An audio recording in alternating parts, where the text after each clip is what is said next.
Então isso funciona, e funcionou aqui. O texto fala assim, que eles instigaram as multidões, e o texto fala, apedrejando a Paulo. E no momento, ele é um Deus digno de louvor e adoração. No outro momento, é pedrada na cabeça. Sim. De uma hora para outra. O que aconteceu? Como muda a chave tão fácil? Aqui no caso, acho que a chave mudou tão fácil, porque perceberam que não iam ganhar telhados de ouro. Quando descobriram isso, que decepção. Então aí o ódio veio facilmente. Mas é impressionante essa mudança. E isso acontece na nossa vida cristã também. As pessoas que se envolvem com a palavra de Deus, com o evangelismo, Júlio deve ter várias experiências assim, pastor Thomas deve ter várias experiências assim também, e qualquer irmão que prega o evangelho sabe disso. Você vai pregar o evangelho para alguém, a princípio existe uma receptividade, às vezes muito bonita. Tem o bolo de fubá, tem o café, o sorriso no rosto.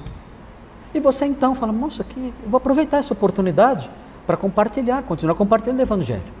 E você compartilha o evangelho, às vezes um parente seu, um tio seu, uma tia sua, um parente qualquer, um irmão seu, um cunhado, uma cunhada. E você compartilha o evangelho com eles. E anuncia-lhe a verdade, e é bem recebido. E você fica empolgado até.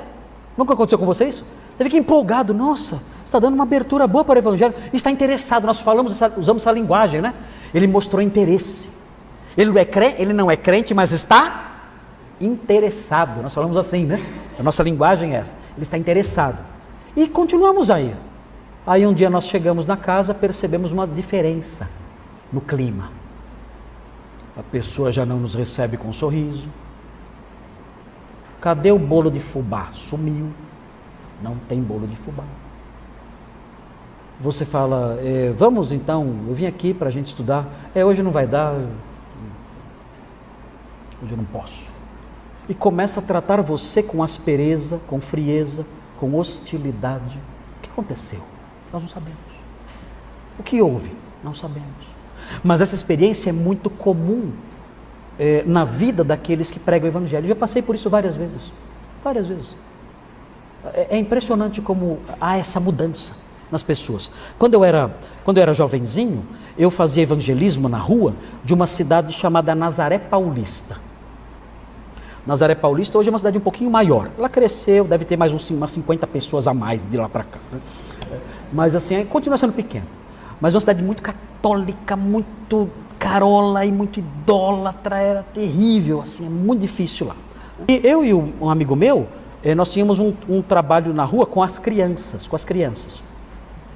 E as pessoas, os adultos que moravam naquela rua, onde eu fazia os trabalhos na rua, né?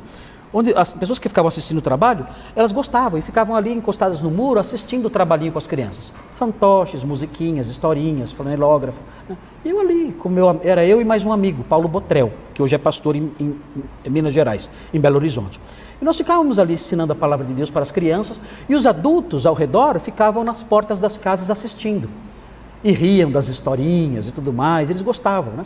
E um deles, uma vez disse assim para nós dois, para mim e para o Paulo Botrel, assim, olha, os momentos que eu passo aqui, vendo vocês ensinar essas crianças, são os momentos mais felizes da minha vida, ele disse.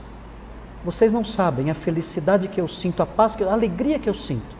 Quando vocês chegam e começam a ensinar, eu fico aqui no portão assistindo, olha, sem dúvida nenhuma, são os momentos mais felizes da minha vida. Então ficamos tão contentes com isso. Um amigo nosso ali e tudo mais, dizendo isso, nos encorajando, ficamos contentes e continuamos o trabalho. Depois, com o tempo, eu fui para um outro ministério. O seminário designava os ministérios para os alunos em áreas diferentes. Eu fui para outro ministério, não me lembro para onde eu fui. Mas o Paulo Botrel ficou sozinho lá. E continuou fazendo a mesma coisa, sozinho. Eu tinha um coração muito missionário, Paulo Botrel, até hoje. E ele continuou ali sozinho o trabalho. E ele disse para mim depois, ele me procurou e falou, você não sabe o que aconteceu. O que aconteceu? Eu disse, olha, lembra aquele senhor que nos procurou um dia e disse que ele estava vivendo os momentos mais felizes da vida dele quando ele ouvia a gente aqui pregando o evangelho? Eu lembro, claro, aquele senhor muito simpático, muito amigo. Assim, você não sabe o que ele fez. O que ele fez? Ele pegou um pedaço de pau e partiu para cima de mim. Para me arrebentar. Eu falei, mas por quê? Eu não sei. Eu estava lá ensinando, ele começou a gritar e a me ofender e a me expulsar. E então pegou um pedaço de pau e veio na minha direção para me bater com aquele pedaço de pau.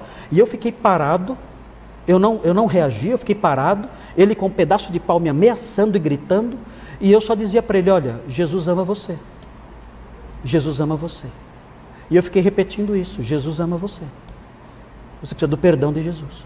E ele então foi se acalmando com aquele pedaço de pau na mão e foi embora. Eu falei: mas o que você disse? Ele falou: eu não disse nada. Eu estava ensinando as crianças como sempre faço. Ele começou a gritar e partiu para cima de mim, me expulsando, e quis me agredir desse jeito, sem explicação. Então, esse tipo de experiência é algo que os irmãos aprendem no livro de Atos. Os irmãos devem ser vacinados e estar preparados para essas coisas. Porque o incrédulo, ele pode desenvolver de repente uma hostilidade contra você que você não entende o motivo. E conselho que eu dou: não tente entender. Não tente entender. Não nutra uma esperança muito grande quando o incrédulo tiver uma abertura para o Evangelho e for simpático com você. Não fique muito esperançoso. E não se assuste quando você perceber que o ânimo dele vira. Sofre uma invertida. Ele começa a te odiar. Não se assuste com isso. A palavra de Deus, o livro de Atos, mostra que isso é perfeitamente possível e acontece. Nós não podemos ser ingênuos.